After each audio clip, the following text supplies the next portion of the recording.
Songa polepole tukipiga safari kuanzia kitabu cha kwanza pale Genesis. Tunasonga polepole, tunataka lengo la mfululizo huu ni kwamba watu watapata kuelewa, kuona storyline ya Biblia. Polepole tu kuona vile ambavyo Biblia inafanya nini? Inashikamana. Na lengo letu ni kuona kwamba kuna injili katika kila hadithi ya Biblia. Kuna kitu kuhusu injili pale. Kuna mambo kuhusu Yesu Kristo pale, kwa sababu muonyesho mkubwa wa Biblia yote, ufunuo wote wa Biblia, lengo lake ni kuelekeza jicho lako, kuelekeza nia yako, kuelekeza roho yako, si kuangalia Musa, si kuangalia Yoshua na Kalebu mwana wa Yefune, ni kuangalia Yesu Kristo. Ni kumtazama Yesu Kristo. Biblia inataka mwishowe, baada ya kila kitu, jicho lako liwe pale pale katika Yesu Kristo. Na ndio maana tunataka kuona kwamba msingi wa injili pia uko katika tu Agano la Kale. Mtu asikuje kusema Agano la Kale halina maana kwa Mkristo. Mtu asikuje aseme Mungu wa Agano la Kale alikuwa Mungu tofauti na Mungu ambaye alimtuma mwana wake wa pekee Yesu Kristo. La hasha. Mungu wa Israeli ndio Mungu wetu. Mungu wa Kalebu na Mungu wa Yoshua ndio Mungu wetu. Mungu wa Musa huyu aliyetandika wa Israeli kwa tauni, huyo ndio Mungu amemtuma mwana wake wa pekee kwa ajili yao.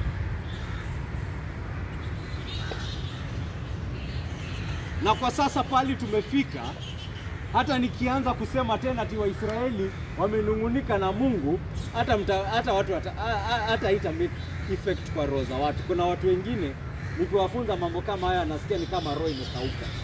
Kwa sababu inafanyika kila mara. Yafanyika kila mara.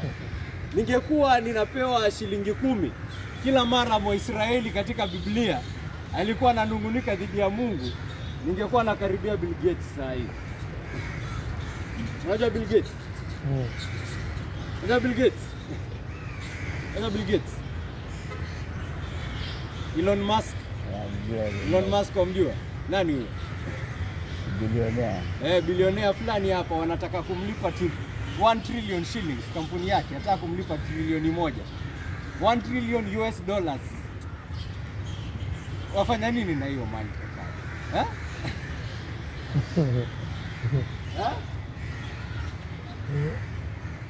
Haya, ningekuwa Elon Musk. Haya. Waisraeli tumeona ni kawaida yao kunungunika, na tumekuwa tukisisitiza katika hii hadithi ya wapelelezi. Tumeona Mungu amewatoa Misri, amewavukisha bahari ya Shamu, wamesonga jangwani. Kwa sasa hata hawajasonga kwa muda. Wamesonga jangwani, washafika ile ardhi walioahidiwa. Kufika katika hiyo ardhi walioahidiwa, kwa sababu imeandikwa hata ukisoma kitabu cha Deuteronomy, kumbukumbu la Torati, haikukuwa muda mrefu baada ya wao kutoka Sinai na wao kuingia wapi? Ardhi walioahidiwa. Hiyo barabara si refu sana, ni barabara fupi. Kufika tu. Lakini punde si punde wametuma wapelelezi. Wapelelezi wameenda, wamerudi, wamesema hiyo ardhi yenye Mungu anaenda kutupea ni ardhi iko fresh. Shida ni moja. Hao watu wako hapo ni wakubwa sana, ni majitu. Tukienda kupigana na hao watafanya nini? Watatumaliza. Waisraeli wakafanya nini? Waisraeli wakafanya nini? Wakasema la hasha. Kama Mungu yuko pamoja nasi tutashinda. Hivyo ndo walisema. Walisema nini? Wacha niwasomee. Mlango wa 14. Hiyo mlango tu wa 14, mstari wa kwanza. Usiku ule watu wote wa jumuiya walipaza sauti zao na kulia kwa sauti kuu. Walilia. Wakasema kuisha sisi. Mambo yetu kuisha. Wakanungunika dhidi ya Musa na Haruni. Wakasema laiti tungekufa kule Misri.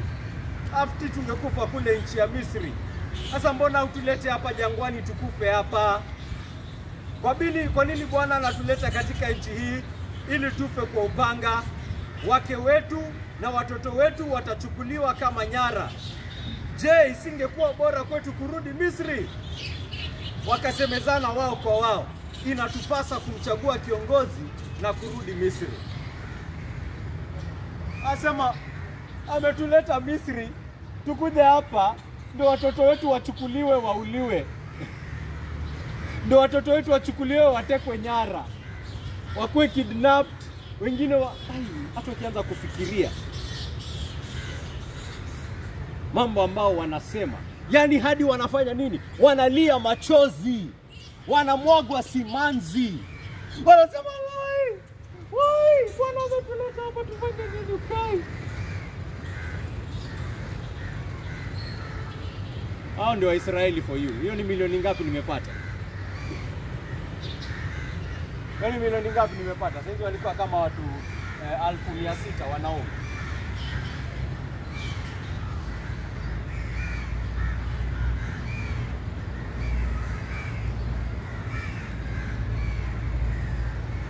Musa na Haruni wakajaribu kujadiliana nao. Kalebu na Yefune peke yake kwa wale wapelelezi 12. Kalebu na Joshua peke yake ndio walisimama wakasema, nchi ambayo tumeona ni nzuri. Kama Mungu anataka kutupea hiyo nchi, atafanya nini? Atatupea. Kitu pekee nitawasihi ndugu zangu wa Israeli msifanye ni msimuasi Mungu. Msimuasi Mungu, endeleeni kumwamini. Ametuleta hii umbali. Kama nchi anaweza taka kutupea, atatupea. Si ndo alitugawia bahari jana? Nani anaweza gawa bahari hapa? Nani? Wewe Musa unaweza gawa bahari wewe? Wewe Musa ulifanya? Musa anasema si mimi. Kama Mungu alituvukisha bahari ya Shamu, hii ndio itamshinda. Kina Kalebu wanajaribu kuambia Waisraeli. Waisraeli wakafanya nini wakati kina Kalebu waliokuwa wanawaambia hivyo? Imeandikwa walichukua mawe wakataka kuwapiga kina Kalebu mawe. Wanataka kuwapiga mawe sasa kina Kalebu, ambao wanawaambia ndugu zanguni, wacheni kulia, hiyo ni kumtusi Bwana. Wacheni kulalamika, hiyo ni kumdharau Bwana. Wacheni kusema hivyo ati amewaleta hapa kuuliwa, hiyo ni kumtusi. Wakasema nyamaza wewe. Wewe unajua nini unaongelea wewe? Umeona hiyo majitu wewe? Wewe ni pumbavu sana, umeona hiyo majitu?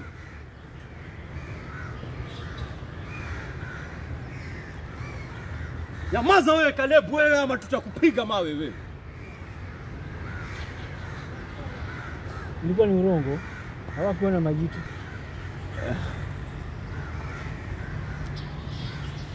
Majitu yaliwepo.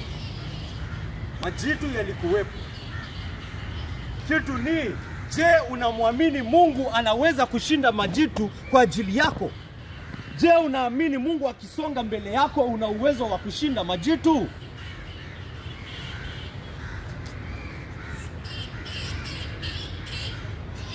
Hiyo ndio kitu, hilo ndio jambo. Ni kuangalia imani yako wewe. Unaamini Mungu ana uwezo wa kufanya hiyo kazi?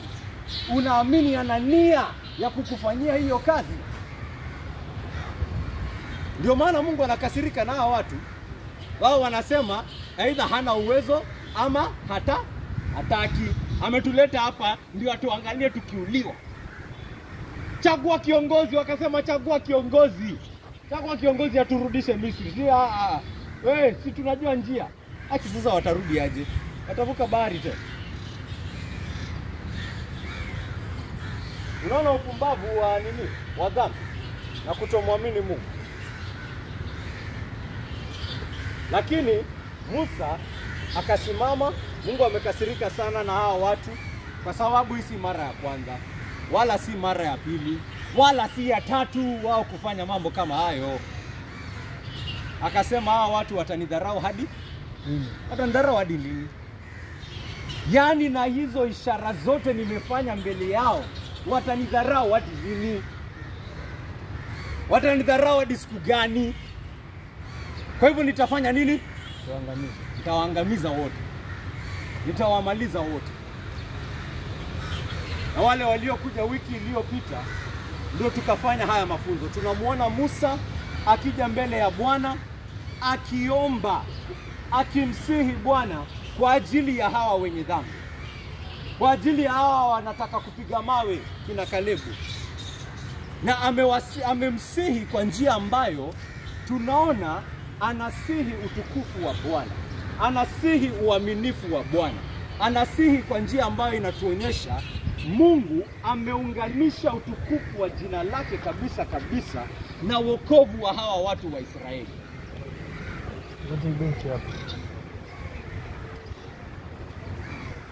Yaani wokovu wa hawa, jina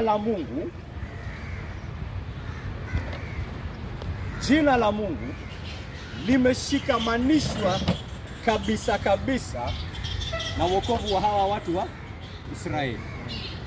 Kama kwamba huu wokovu wa Israeli usipotimizika, jina la Mungu litaharibika. Hivyo ndo tuliona wiki iliyopita. Yaani ikaonekana kabisa kabisa kwamba Mungu asipomaliza hii kazi aliyoanzisha, itakuwa ni stain kwa jina lake, kwa sababu amejiunganisha kabisa na hawa taifa la Israeli. Ndio maana Musa anapokuja kwake, mbele yake hasemi Bwana Mungu wangu,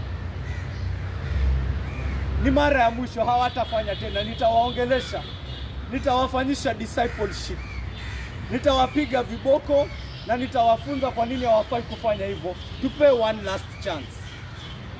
Hakusema kitu kama hiyo, sio? Hakusema kitu kama hiyo. Alisema nini? Mwenye alikuwa hapa wiki iliyopita na mwenye alikuwa anasikiza kwa makini, alisema nini? Kama kumbuka, Musa alimuitisha Mungu hoja gani? Hoja gani alitoa kwake Mungu?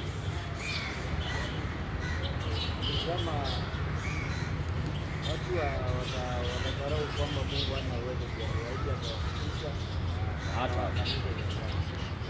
Alisema Bwana Mungu wangu, hakika wametenda kitu ambacho inafaa waangamie. Lakini Mungu wangu, na kuomba kulingana na mapenzi yako na neema yako ambayo wewe mwenyewe umesema wewe ni mwingi wa neema. Mungu wangu, ukiwaangamiza watu hawa, habari itafika pale Misri kwamba wale watu uliwatoa, watasema ulishindwa kuwaingiza ile taifa uliwaahidi. Ndio maana ukafanya nini? Ukawaangamiza. Mungu wangu, kwa utukufu wa jina lako, usiwaangamize watu hawa. Hata ile siku ambao walifanya hiyo mambo ya kuabudu ile sanamu, hivyo hivyo ndo Musa aliongea. Hivyo hivyo. Na akasema, Mungu wangu, wewe ndiye ambao uliahidi Abrahamu na Isaki na Yakobo kwamba utafanya taifa hili kwa taifa kubwa mbele yako. Mungu wangu, kwa sababu ya uaminifu wako kwa agano lako, Mungu wangu, na kusihi katika neema yako, usiangamize watu hao.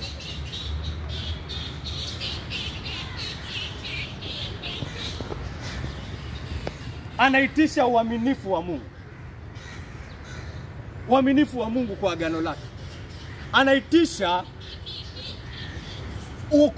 kuonekana kwa uwezo wa Mungu kukamilisha kazi ambayo alifanya nini? Alianzisha. Na tukaona hiyo ndio msingi isiyoweza kutikisika ya Mkristo yoyote. Kama Mungu aliweza kumaliza hiyo kazi aliyofanya pale, basi kazi ambayo amefanya kwa Mkristo, hiyo lazima atamaliza.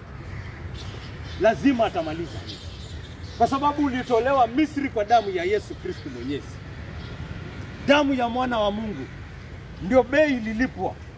Bei kubwa kabisa. Bei ya juu kabisa. Bei ambayo hata iwezi ongeleka hivi hivi tu vile ambavyo watu huongelea kuhusu wokovu, kuhusu ukombozi. Watu wanaiongelea ni kama ni jambo la kawaida. Hawatambui ni kitu ambacho kimenunuliwa kwa bei ambayo hata ulimwengu mzima ushikamanishwe pamoja, haikaribii dhamani ya damu ya mwana wa Mungu. Hata huyu Elon Musk washikane na mabilionea wote duniani, washike mali yao yote, waiweke kwenye kilo, hata haijaanza kufikiria kukaribia dhamani ya damu ya mwana wa Mungu.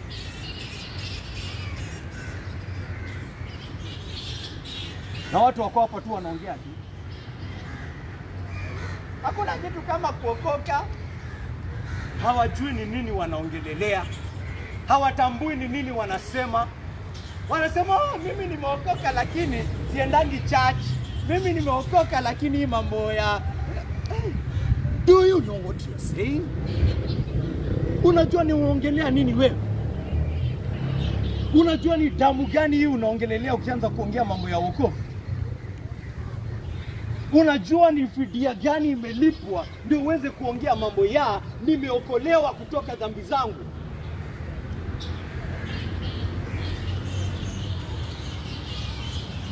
Ndio watu waichukulie kwa wepesi wepesi.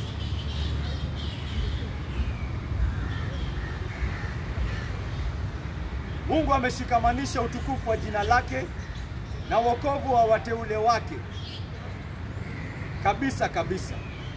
Utukufu wa jina lake na wokovu wa wateule unenda kabisa kabisa. Tukaona Yesu Kristo mwenyewe amesema hatapoteza hata mmoja. Mungu mwenyewe amesema atahakikisha wale ambao wateua watadumu hadi mwisho. Watadumu, watasimama wima hadi mwisho kwa sababu Mungu ndio amewashikilia. Na Mungu atahakikisha amewashikilia kwa sababu yeye kuonyesha nguvu ya hiyo damu ya mwana wake. Atatumia nguvu zake zote katika uungu wake. God is going to use all his powers as God to make sure he shows the value of the blood of his son. Sijui kama tunaelewana. Sijui kama tunaelewana. Uungu wote wa Mungu unafanya kazi saa hii. Ndio maana kanisa haliwezi anguka. Kanisa haliwezi anguka hata wapigane nayo aje. Kwa sababu unapigana na Mungu kwa sababu Mungu pia anapigana saa hii. Anapigana kuonyesha nini? Thamani ya hiyo damu. Sema venye alimwahidi mwana wake. Alimwahidi, hii kazi umefanya mimi mwenyewe nitahakikisha. Soma Isaya 53. Alimwahidi mwana wake, hii kazi unafanya mimi mwenyewe nitahakikisha kwamba kila kitu ambacho ulikusudia kutimiza na hii kazi itatimizika yote hadi mwisho. Sitapoteza hata kondoo mmoja. Hata kondoo mmoja sitapoteza. Nitatafuta huyo mmoja. Wakikuwa 99 na mmoja ndio amepotea, nitaendea huyo mmoja. Sitapoteza hata mmoja. Hakuna yeyote atakayetakaswa na hii damu ambaye nitaacha apotee. Mkristo, Yesu Kristo anakuambia kitu itaonyesha kwamba wewe ni mmoja wao ni kudumu hadi mwisho. Lazima udumu. Lazima uanze hii safari na lazima ubaki hapo hadi wapi? Hadi mwisho. Nikikwambia Mkristo, niambie Mkristo lazima udumu hadi mwisho. Mkristo wa kweli anafaa kuogopa. Anafaa kutetemeka. Kwa sababu anaangalia moyoni mwake, anagundua kuna mengi ndani yake ambayo yanaweza kumfanya nini? Anguke. Kuna mengi ndani yangu ambayo inaweza kunifanya nianguke. Naangalia ndani yangu na zile dhambi zangu bado ziko wapi? Ziko pale. Zile tamaa zangu za wizi bado ziko pale. Zile tamaa zangu za uongo bado ziko pale. Zile tamaa zangu za uzinifu bado ziko pale. Uchafu wangu bado uko pale. Hii yote inaweza nifanya nianguke. Kwa hivyo Mungu Baba anakuhakikishia, hii ahadi inakuja kuhakikishia Mkristo atulie, kwamba si kwa matendo yako utadumu, ni kwa sababu mimi Mungu Baba Mwenyezi nitakushikilia hadi mwisho. Inakuja kama ahadi nzuri sana kwa Mkristo. I will uphold you to the very end. God is faithful. Majitu ya Kanani, hiyo ndio itanishinda. Kuna majitu ya Kanani yatayomshinda Mungu? Mkristo si atapatana na majitu, kweli si kweli? Lazima atapatana na majitu ya Kanani, lazima. Lakini akipatana na hao majitu afanye nini? Aseme, "Oi, nimeletwa hapa ndio nikufe, nirudishe pale Misri." Aseme nini? Yule Mungu aliyenitoa pale Misri ndio ambaye nitamwamini afanye nini? Apigane na haya majitu. Ni ambaye atanipa nguvu nipigane na haya majitu. Lakini usimwasi nani? Usimwasi Mungu. usikose kumwamini. Usimtusi, usimdharau, useme yuko dhaifu. Usiseme ameacha kukupenda leo. Mwenye alikutoa ndio mwenye atakupea nguvu ya kufanya nini? Kupigana. Msikilize Kalebu na Yafune wanakuambia leo.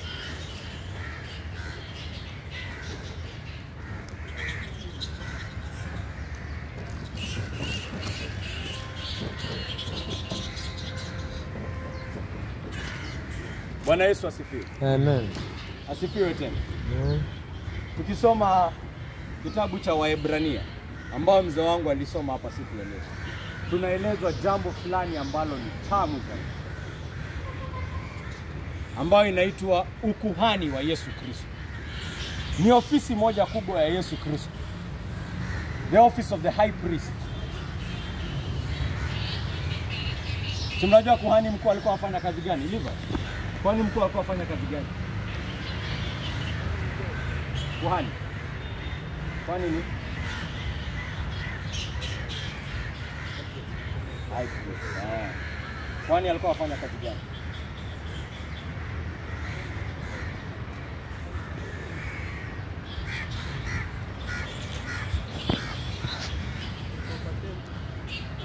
Kazi ya temple pale ni gani? Kutoa sacrifices is the main thing, Natoa sacrifices, kutoa dhabihu ambazo zilikuwa zinatolewa pale. Sawa? Hizo dhabihu inaelezwa kwamba Yesu Kristo ndio kuhani mkuu wa kweli. Yeye ndio anaenda kusimama. Kuhani mkuu alikuwa anasimama kwa niaba ya Waisraeli. Ana stand in place of them. Na anakuja anatoa dhabihu kwa sababu kuhani alikuwa tu binadamu. Lazima akwe anatoa dhabihu kwanza kwa ajili yake, sababu yeye pia ni mwenye dhambi. Na atoe dhabihu nyingine kwa ajili ya watu. Kwa hivyo kabla aingie pale ndani, kwanza lazima achinje yake yeye mwenyewe, ya ajili ya dhambi zake. Lakini tunaelezwa kuhani wetu mkuu ambaye ni Yesu Kristo ameingia. Anaeleza kwamba hii temple, ukisoma hii temple venye Musa alikuwa anasoma, aliambiwa itengenezwe. Yani alipewa very precise instructions. Nenda kasome kitabu cha Exodus. Kutoka huko baada ya chapter huko 23 kwenda mbele. Chapters kama 8 ama 9. Very precise instructions jinsi ya kutengeneza hekalu. Sijui lazima ikue hivi, ikue 10 feet, hivi ikue 15 feet, alafu ifunikwe na hii, alafu na hii, iwekwe mbao ya hii aina, shimo ikue hii size. Na hiyo yote ni Biblia. Very precise instruction. Anatueleza hii ni mfano wa hekalu ambayo iko wapi? Mbinguni. Huyu aliyekuwa anaingia, alikuwa anaingia kwa mfano wa hekalu ambayo iko wapi? Mbinguni. Lakini Yesu Kristo ambaye ni kuhani mkuu wa kweli, hajaingia kwa mfano wa hekalu, ameingia katika nini? Hekalu yenyewe. The real thing. Pale mbinguni alipopaa, si alipaa? Alipopanda alipaa pale mbinguni. Unaona? Na inasema alipoingia pale, yeye si lazima angechinja moja kwa ajili yake kwa sababu yeye hana dhambi. Kwa hivyo aliingia pale na sacrifice moja ambaye ni nini? Hiyo sacrifice ni nini? Yeye mwenyewe anaingia pale kama kuhani na anaingia pale kama nini? The sacrifice, dhabihu. Anaingia kama kuhani na kama dhabihu. Sasa akiingia pale hata si lazima aongee. Si lazima aongee, yani yeye tu kusimama pale, yeye tu kuonekana pale, Mungu tayari anaona huyu ako hapa kwa ajili ya hao wateule wangu. Yuko pale anaomba na anasihi na anapigana vita vile ambavyo Musa alipigana vita hapa kwa hiki kitabu. Yuko pale anasihi kwa ajili ya kila mteule wa Mungu hapa. Yuko pale anasema, Bwana, natambua Samuel amefanya dhambi, lakini naomba umsamehe. Kwa sababu gani? Nitazame mimi. Msamehe kwa sababu ya nani? Yangu mimi.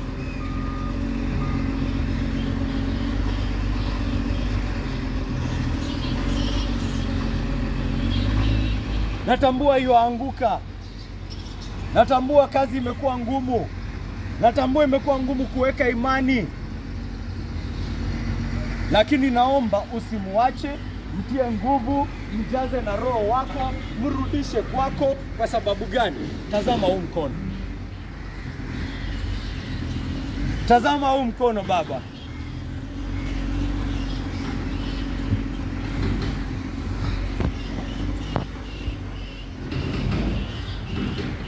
Natambua kanisa la Pendo Huru linapigana na dhambi sana. Lakini Mungu Baba ni kanisa lako na limejengwa juu ya msingi wangu ambao ni mimi. Kwa hivyo naomba uwatie nguvu. Kwa sababu gani? Sababu ya huu babu hapa.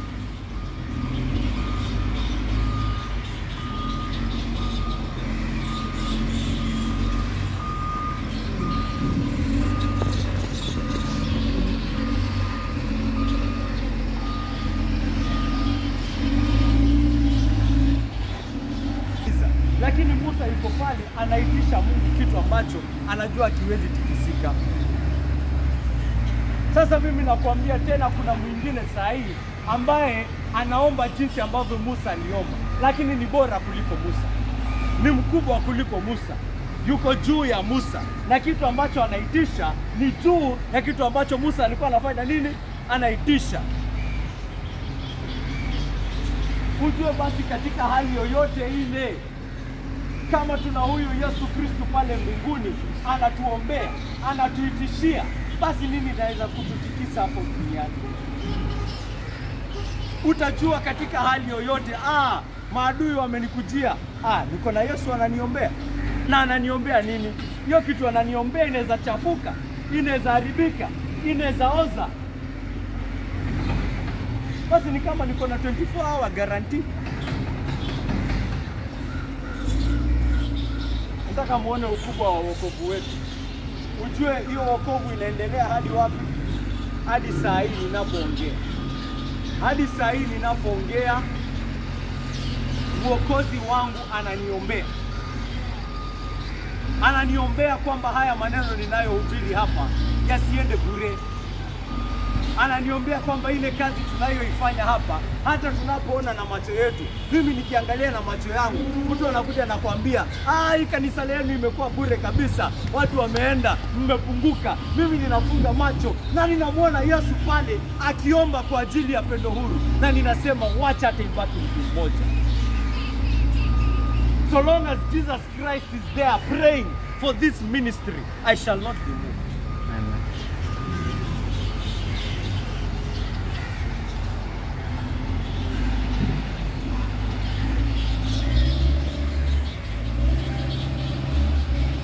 Najua hiyo kitu yenye anaitisha, Mungu hawezi kataa.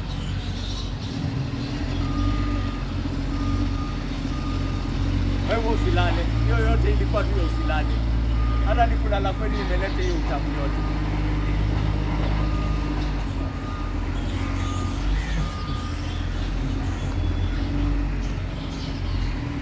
Lengo langu lilikuwa kutoka kwa huo upatanishi, kuonyesha kwamba hiyo upatanishi ambayo Yesu Kristo anafanya inafaa kukuelekeza kutubu. Inafaa kukuelekeza kutubu. Kutubu ni kukubali dhambi yako, kusikia huzuni kwa ajili ya dhambi yako na kutamani kuiacha. Kutamani kupigana nayo na kuchukua hatua. Hatua za kweli, hatua za kweli. Si hatua za uongo, si hatua za moyo nusu. Hatua za kweli kufanya nini?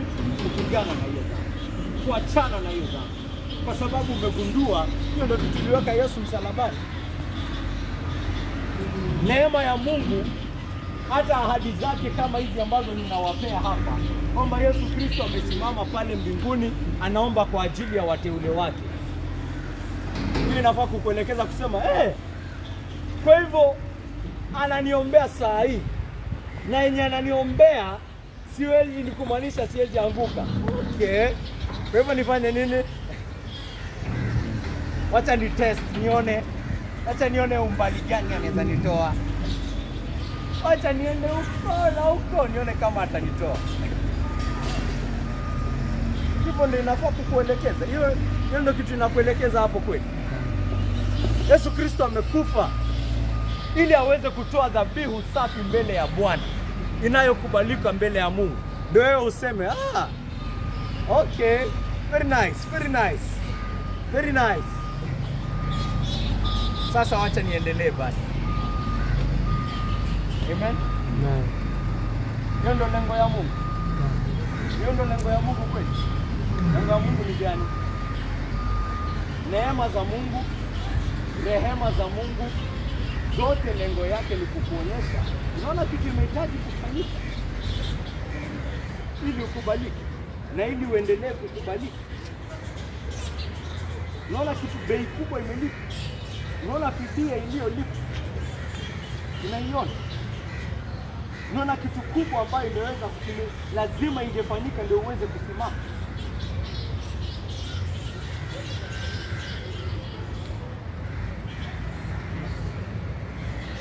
Niliwapa mfano hapa wa kijana fulani yule mwenye anadharau school fees ya mzazi, si mnakumbuka?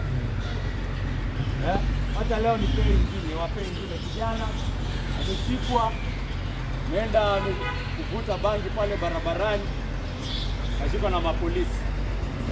Polisi wamemshika kijana akivuta bangi, wamemweka mbaroni, wamemtia mbaroni. Kijana amenipiga, ameniambia, "Oi, Master! Master, sitaki! Sitaki kulala ndani! Master, sitarudia!"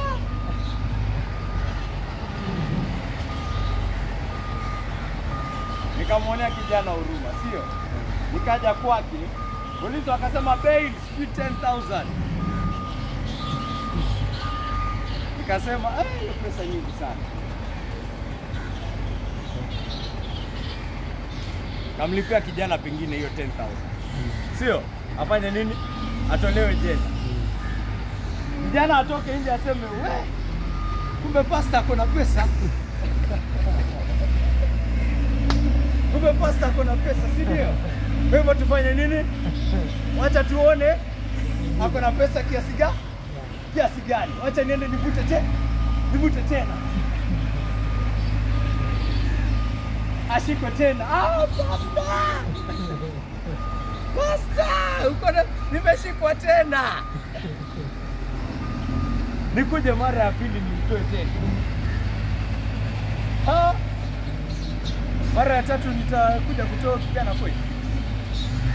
Mara ya tatu nitakuja kutoa kijana kweli. Kwa sababu gani? Haoni kwamba hii neema ninayomuonyesha, lengo langu ni kumuonyesha unafaa kutubu. Hauoni bei iliyolipwa ndio utoke pale? Hauoni? Ama unafikiri damu ya mwana wa Mungu ni kitu cheap ilitolewa tu hivi? Unaona wewe kutolewa kutoka dhambi yako ni kitu hivi tu?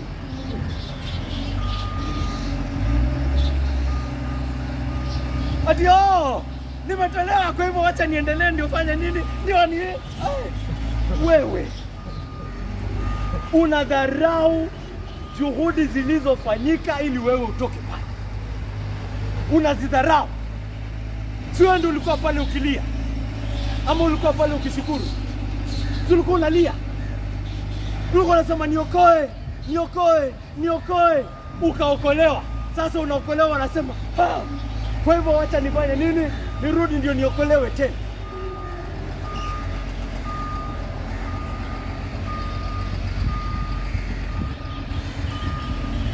Unataka kudharau damu ya Yesu hivi? Kama 10,000 ya baba yako ukifanyia hivyo watu wanakwambia wewe bana ufanye vizuri. Damu ya mwana wa Mungu ndio utafanyia hivyo sasa?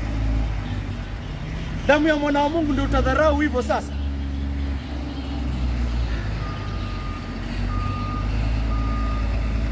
Kwa unadhani bei ilikuwa nini ili wewe kutoka jehanamu? Unadhani bei ilikuwa gani ili uoshwe dhambi zako kama umeoshwa? Unadhani bei ilikuwa nini? Ilikuwa hiyo damu ya mwana wa Mungu.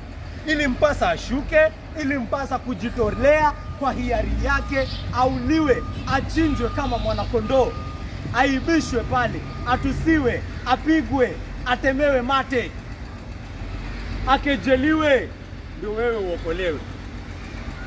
Wewe uliye hapo uoshwe kwa damu. Useme, kumbe ninaweza oshwa. Kwa hivyo wacha tufanye nini? Wacha tuendelee. Hauoni unadharau damu? Hauoni unadharau damu ya mwana wa Mungu?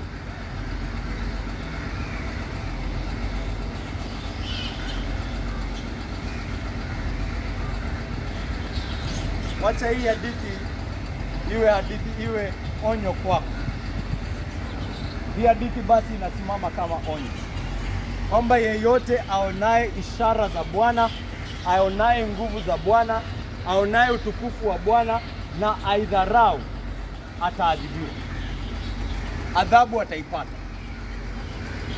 Adhabu ataipata. Hawa walitolewa Misri, wakavukishwa bahari, wakapewa maji, wakapewa chakula, wakachungwa, wakaletwa hapo, wakaona taabu ndio hii imekuja, wakaogopa tena, wakaanza kumdharau Mungu. Kwa hivyo Mungu akasema, hawa lazima nitaadhibu.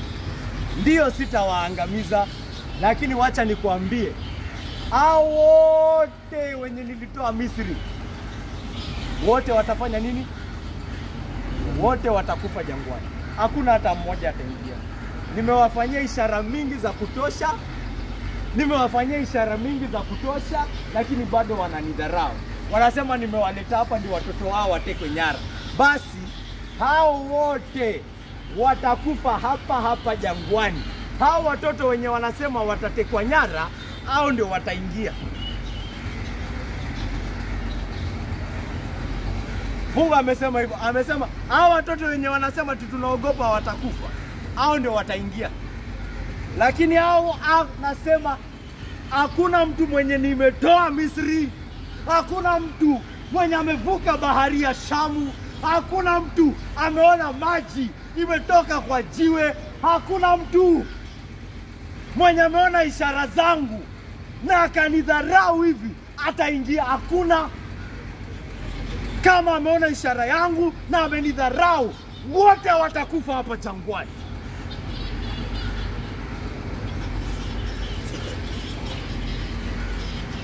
Mkristo Paulo anatuambia haya mambo yamefanyika kama funzo kama kwako wewe Mkristo. Yamewekwa chini kama funzo kwako wewe Mkristo. Ndugu yangu, nakuambia, unapoona ishara yoyote ya Mungu katika maisha yako, shukuru, lakini pia ogopa. Shukuru, lakini pia fanya nini? Ogopa. Kwa sababu ile mara utaweza anza kumdharau Mungu, itakuwa unadharau Mungu ambaye amejionyesha, kuonyesha hatia yako na hatia ya mtu ambaye hajaona kipawa cha Mungu haziko the same. Ningalikuwa hata ni afadhali usingeona hatia yako, hata ingekuwa chini kidogo. Unaisikia hawa Waisraeli wakiambiwa watauliwa wakiwa Misri na Mungu, hata wakati walikuwa wananungunika. Unaisikia? La hasha. Kwa nini? Mungu alikuwa anawaonea huruma. Sababu hawako wameona. Mara tu wanapoona na kuona, alafu bado moyo ni ule tu mgumu, huyo ni wa kuadhibiwa. Adhabu utapata. Adhabu utapokea. Hii adhabu iko na kazi yake. Ya kwanza ni kukuadibisha, kukuweka in line, kukudiscipline. Biblia imejazwa sana na mafunzo kuonyesha kwamba wale ambao Mungu anawapenda ndio anawafanya nini? Anawaadibisha, anawalainisha, anawafanya wakuwe straight. Mwandishi wa Zaburi anaandika pale akisema, nilipokuwa sina tatizo, niko sawa, lakini wakati Mungu aliniweka katika shida ndio nilishika neno lake.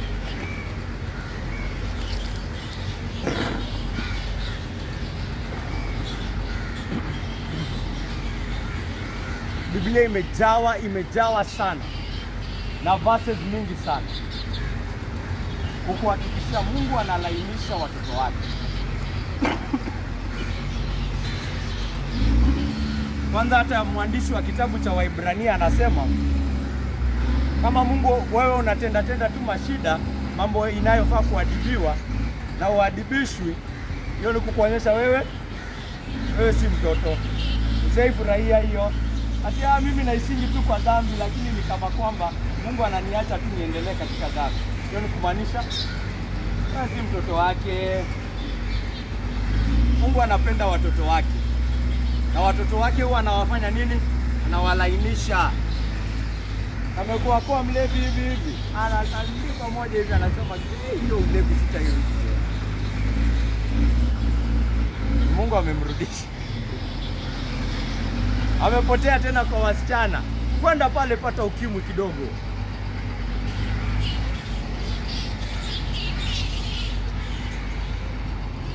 Lainishwe.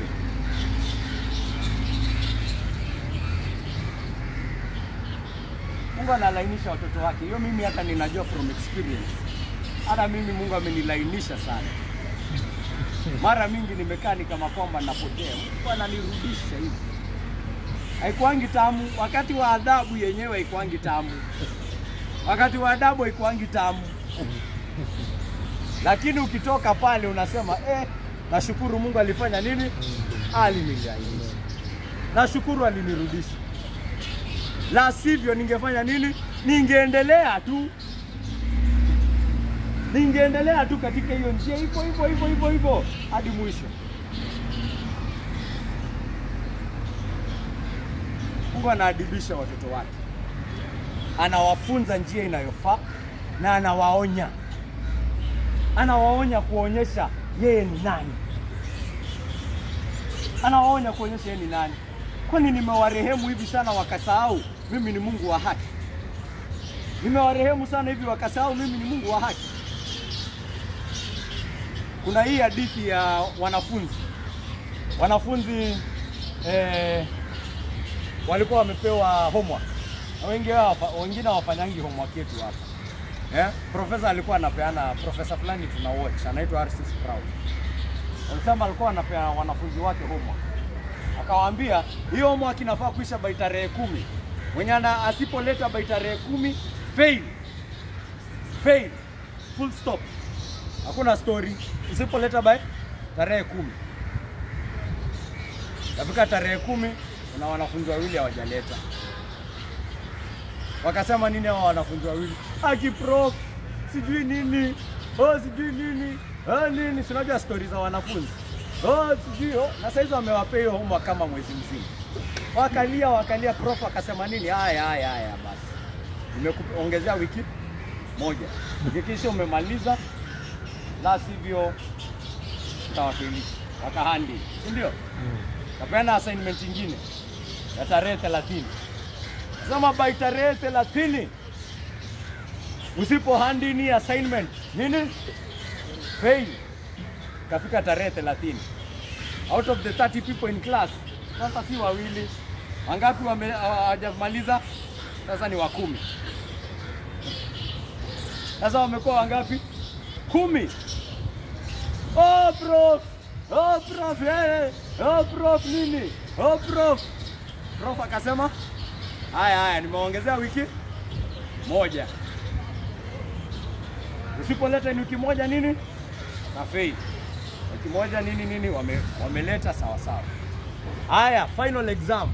Sema ni tarehe 15 mwezi uliokuja sasa. Tarehe 15 akasema hii ndio the final exam. Usipoileta by tarehe 15 nini? Fail. Tuko pamoja. Usipoleta by tarehe 15 nini? Fail. Ikifika tarehe 15 sasa si watu 10. Sasa ni watu 5 peke yake wamemaliza assignment.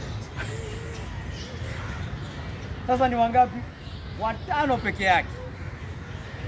Sasa ni darasa mzima 25 hawajamaliza assignment. Akawaambia basi nini nyinyi? Wakasema nini? Wakasema nini? Wakamwambia, prof, hiyo si fair. That's not fair, prof. Akasema, what do you mean that's not fair? Akasema, si ulifanyia ule hivi na ukafanyia wale hivi. Kwa hivyo hata sisi lazima utufanyie hivi. Hawaoni nini? Hawagundui nini? Ni neema. Mkosi ulikuwa wapi usiku? Hawagundui neema. Neema ya Mungu. Naona hawagundui neema. Wameanza kufikiria neema ni wakasema no. We want you akawaambia, kwa hivyo mnataka haki. You want me to give you justice. Akasema okay, you want justice. Haya basi. Wale wawili wa kwanza, wale wawili pia nini? 0. Wale 10 wale wengine pia nini? 0. Na nyinyi wote 25 pia nini? 0. That is justice. That is justice. Usione nilionea mtu huruma ukafikiri neema ni kitu na deserve. Unasema ati lazima unipe neema. No, that was mercy. That was mercy.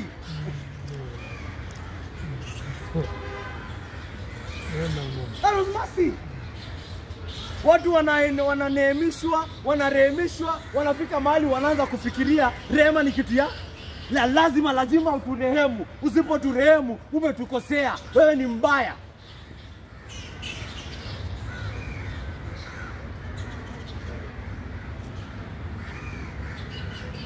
Wacha watu waonje basi. Wacha hata Waisraeli wajue. Wacha wakule hii tauni kidogo. Acha wakule, hakuna hata mmoja ataingia. Na wakazurura hiyo jangwa miaka ngapi? Wakaambiwa kwa kila mwaka waliopeleleza hiyo nchi, kila siku, kila mwaka, one day, one year, hivyo. Walipeleleza siku ngapi? 40. Kwa hivyo watazurura hii jangwa mara miaka ngapi? 40. Na kwa miaka hiyo 40, kila mmoja aliyeona ajabu zangu, wote watakufa kwa hii jangwa. Walikuwa wanasema nini? Ati watoto wetu ndio watatekwa nyara. Hao watoto ndio watachukua hiyo ardhi. Caleb na Joshua peke yake ndio walisimama wakasema Bwana atatupea hii ardhi. Kwa hivyo peke yake wenye wataingia ni nani? Caleb na Joshua. Wale watu wote walitoka Misri, Caleb na Joshua. Nyinyi mtazurura hapa. Hata akawaambia, hata wacha.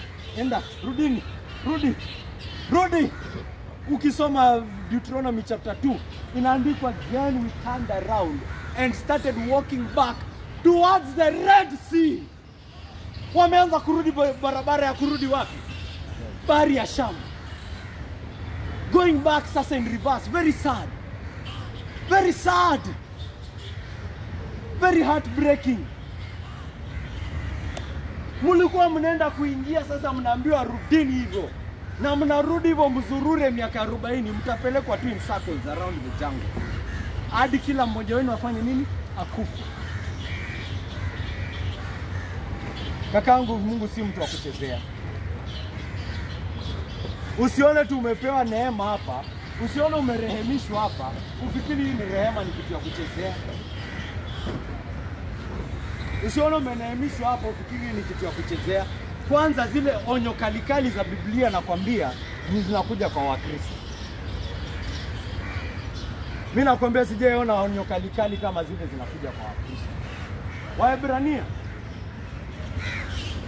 Waebrania 6, Waebrania 10. Kuna onyo kali sana zinakuja kwa wale ambao wanafikiri wanamjua Yesu. Inakuambia ukitembea, anakuambia sasa, angalia hawa Waisraeli walidharau sheria za Mungu, wakadharau sheria za Musa. Tazama nini Mungu aliwafanyia. Walitandikwa na matauni pale kwenye jangwa. Anakuuliza sasa, kama hiyo iliweza kufanyika kwa sheria ya Musa, seuze yule anaye dharau damu ya nani? Yesu. Seuze huyo.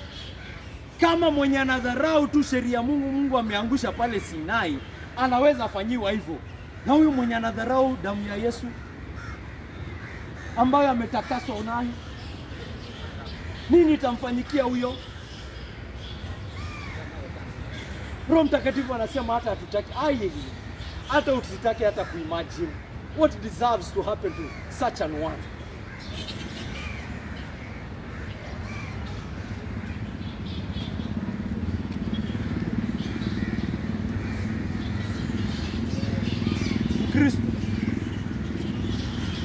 Mkristo tunakwambia, kama unatambua umeoshwa kwa damu ya Yesu Kristo, shukuru, tukuza Bwana katika hiyo neema. Lakini pia fanya nini? Jawa na hofu. Ogopa bei ambayo imelipwa ndio uweze kusimama huru. Ogopa, be afraid, be very afraid. Ndio maana unaambiwa na Paulo, kwa sababu Mungu amesema hata kuacha, hata kupoteza, basi wewe hakikisha wokovu wako, timiza wokovu wako. Fanya kila kitu kuhakikisha kwamba wokovu wako inaenda sawa, kwa hofu na kwa kutetemeka. Hii njia ya wokovu tunaifanya kwa nini? Kwa hofu na kutetemeka. Sababu Bwana ndio anafanya kazi ndani yako. Mungu ndio anafanya kazi ndani yako. Mungu ndio amekuita kwa Yesu Kristo. Mungu ndio amekutakasa na damu ya Yesu Kristo. Mungu ndio anasonga ndani yako kwa roho wake. Hiyo ni kitu ya hiyo ni kitu inatosha kukufanya ukuwe na hofu na kutetemeka. Ingekuwa ni president amekupea tu kazi ndogo kufanya, na unajua ukiifanya vibaya utaland jela, unaifanya kwa hofu na kutetemeka, sio? Sababu ni kazi ya rais. Ni kazi ya rais unafanya. Hauichukulii hivi hivi. Ukislide tu kidogo wapi? Ndani. Nafikiri kazi ya Mungu sasa ndio unafaa kuichukulia hivi. Unaambiwa kama wewe ni Mkristo, tambua maisha yako ni kazi ya Mungu, na katika wewe kuishi maisha ya Kristo, ni Mungu amefanya hiyo kazi ndani yako, wewe unaitimiza. Kwa hivyo itimize kwa hofu na kutetemeka. Fear and trembling.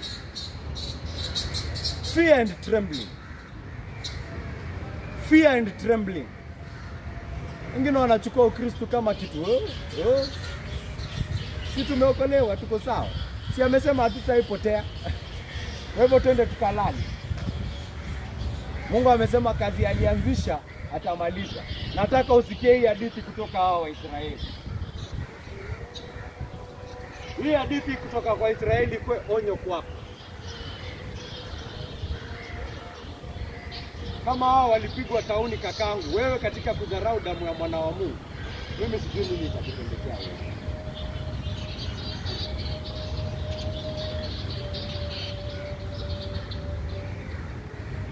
Amen. Na yule ambaye hajamjua Yesu Kristo, yule ambaye hajamjua Bwana,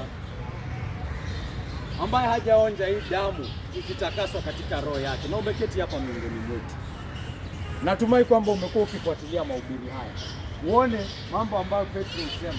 Kama ni ngumu sana hivi Wakristo kuingia, kama ni ngumu sana hivi Wakristo kuingia, nini itakufanyikia wewe sasa? Kama Wakristo kuingia kwetu ni kwa vita na kwa hofu na kwa kutetemeka, Petro anakuuliza, basi sasa na yule ambaye hata mjui Yesu, ndio atapatikana wapi?